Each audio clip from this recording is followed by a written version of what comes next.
Hello everyone. Today I'm going to discuss a bit about how to use some basic strings in Java. Now strings are used to hold a range of different kinds of characters, and there's many different applications that strings can be useful in. I'll do a quick example here.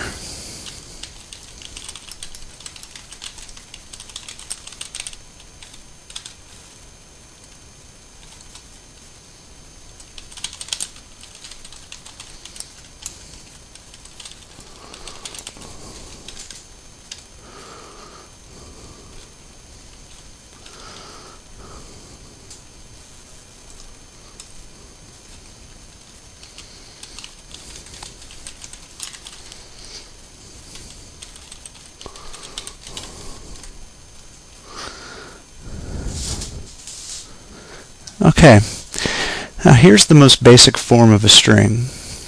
There are many different ways of creating strings, but this is the most common way. The portion we see here, hello world, is called a string literal.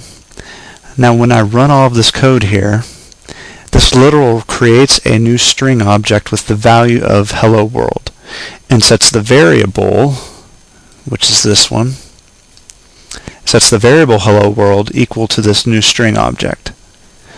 So afterwards we have this statement here. The system.out.println method is one of the most basic ways of printing strings to the console. Now I'm going to run the code and show you how that works here.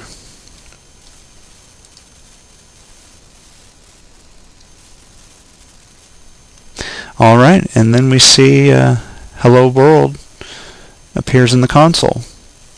Next I'm going to show you some different ways to create strings.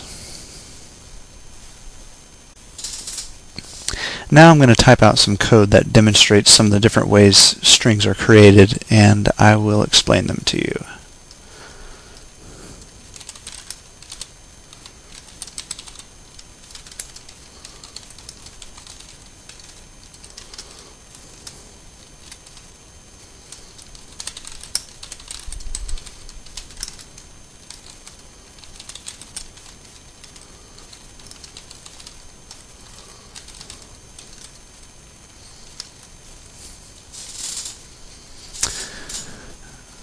Okay,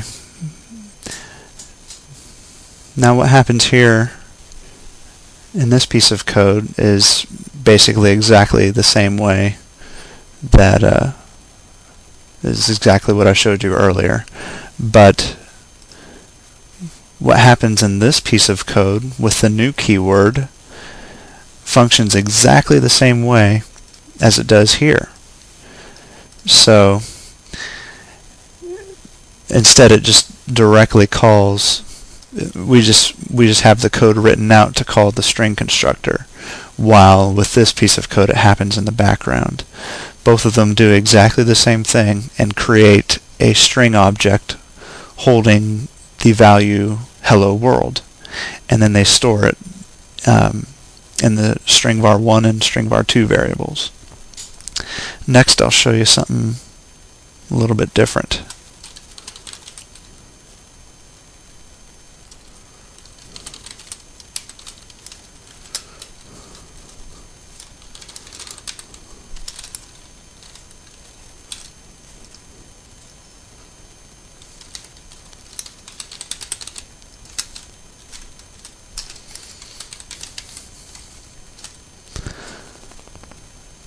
Okay, now looking at string var3, we see that this string literal here, the number, is adding on this num1 variable, and num1 is an int variable that holds the value 7.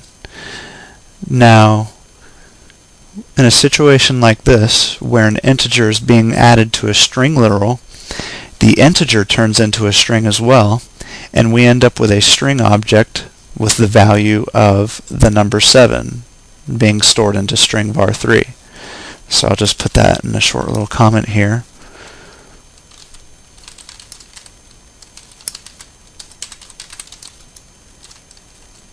Okay, and that's how that works.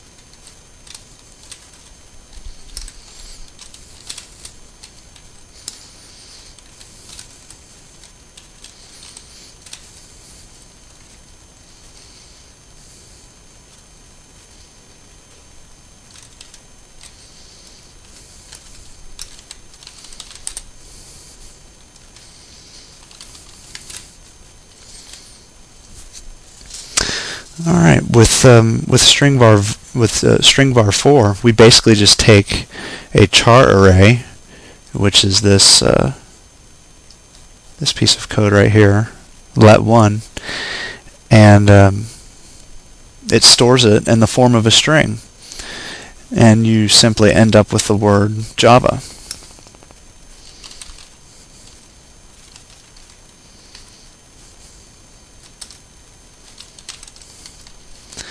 And that string gets stored in string var 4.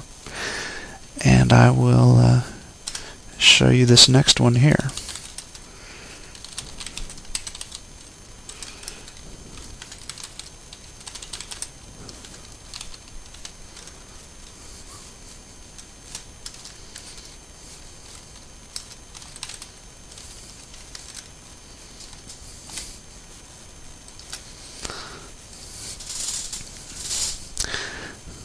Okay, now with string var 5, we create a new string object which takes that char array, that same char array we were using earlier, and puts the letters together, forming a string variable with the value Java.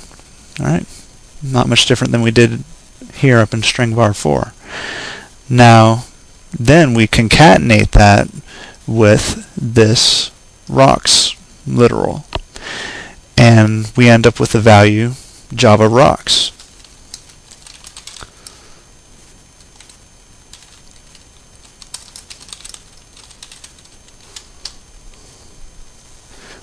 So I will make a few print line statements and show you how that works in the console.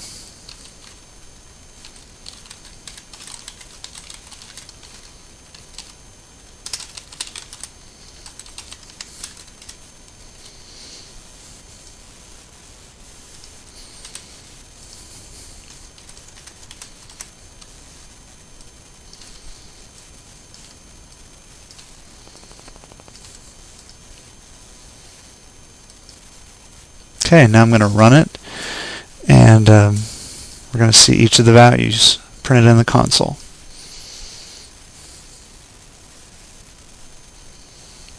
Okay,